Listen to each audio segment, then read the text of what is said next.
তিন শ্রেণীর মানুষ আছে যাদেরকে সাহায্য করা, যাদের উপকার করা, যাদেরকে বিপদ থেকে উদ্ধার করা, যাদেরকে রক্ষা করা, সহযোগিতা করা, এটা আল্লাহ তাআলা তার উপর তিনি কর্তব্য বানিয়ে নিয়েছেন। আল্লাহ তাআলা নিজের জন্য নিজেকে আবশ্যক করে নিয়েছেন।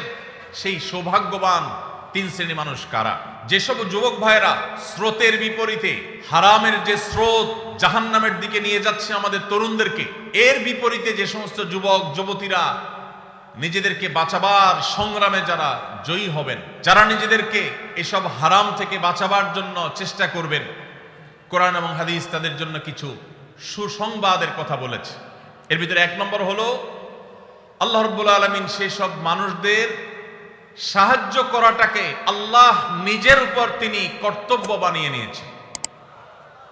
যেসব মানুষেরা চরিত্রকে হেফাজত করে, বিবাহ করে চরিত্রকে হেফাজত করবার উদ্দেশ্যে তারা, আবু হুরায়রা রাদিয়াল্লাহু তাআলা আনহু বর্ণনা করেছেন, নবীজি সাল্লাল্লাহু আলাইহি ওয়াসাল্লাম ইরশাদ করেছেন, সালাসাতুন আলাল্লাহি আউনুহুম, তিন শ্রেণীর মানুষ আছে যাদেরকে সাহায্য করা, যাদের উপকার করা, যাদেরকে বিপদ থেকে উদ্ধার করা, যাদেরকে রক্ষা করা, সহযোগিতা করা, এটা আল্লাহ তাআলা তার উপর তিনি কর্তব্য বানিয়ে নিয়েছেন। আল্লাহ তাআলা নিজের জন্য নিজেকে আবশ্যক করে নিয়েছেন। সেই সৌভাগ্যবান তিন শ্রেণীর মানুষ কারা?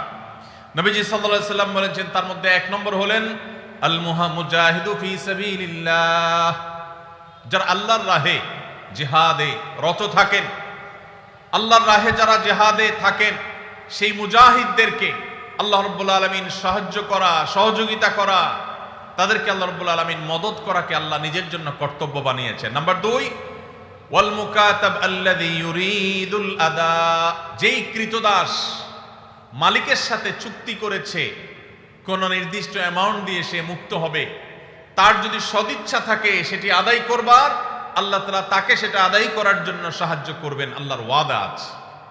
নাম্বার 3, যেই ব্যক্তিকে আল্লাহ রাব্বুল আলামিন সাহায্য করা ওয়াদা আল্লাহর আছে, আল্লাহ তাআলা সাহায্য করাটাকে তার জন্য কর্তব্য বানিয়ে নিয়েছেন, তিনি হলেন আল্লাযী ইউরিদুল আফাফ, যে যুবক, যে মানুষ বিবাহ বন্ধনে আবদ্ধ হয়েছেন, তার উদ্দেশ্য তার চরিত্র যেন কালিমাযুক্ত না হয়, চরিত্রকে হেফাজত করবার জন্য যে বিবাহের পথ বেছে নেয়।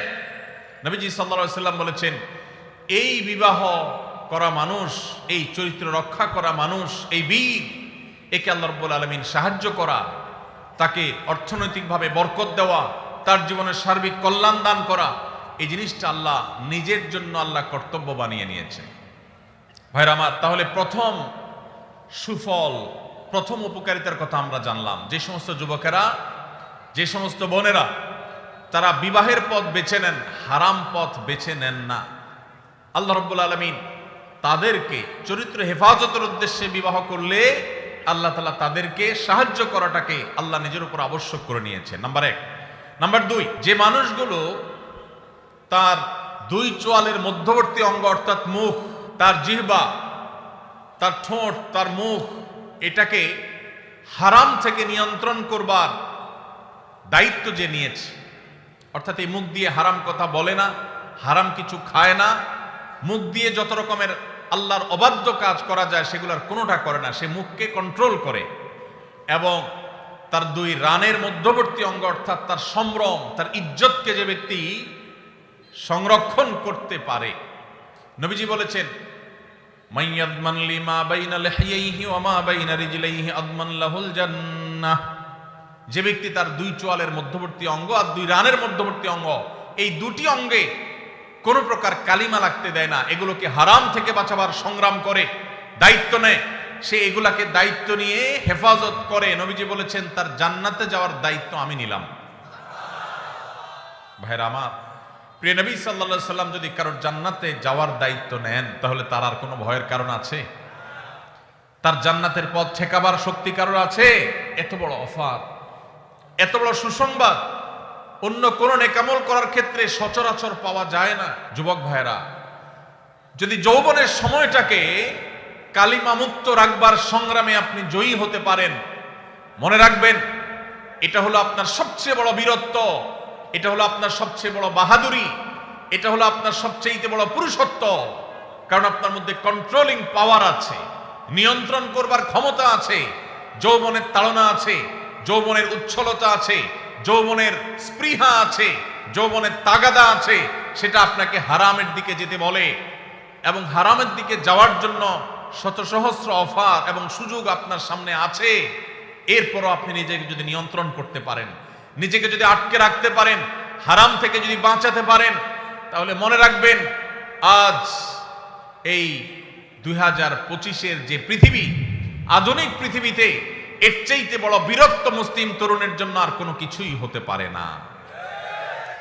মুসলিম তরুণের সবচেয়ে বড় বীরত্ব, সবচেয়ে বড় তার সংগ্রামের জায়গাটা হলো সে তার ঈমান আমলকে হেফাজত করার পাশাপাশি তার চরিত্রকে কালিমা মুক্ত রাখতে পেরেছে। আল্লাহ তাআলা আমাদের যুবক ভাইদেরকে সেই তৌফিক দান করুন।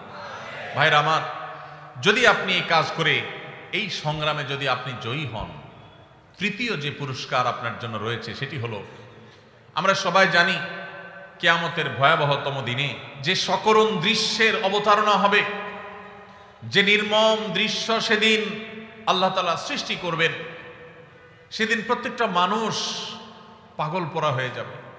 মাথার খুব কাছাকাছি সূর্যের অবস্থান হবে, এখনকার মতো লক্ষ লক্ষ কিলোমিটার দূরে নয়, একেবারে মাথার খুব কাছাকাছি সূর্য অবস্থান করবে। পুড়ে ছাই হয়ে যাওয়ার কথা, কিন্তু পুড়ে ছাই হবে না, আল্লাহ তাআলা ছাই হতে দিবেন না।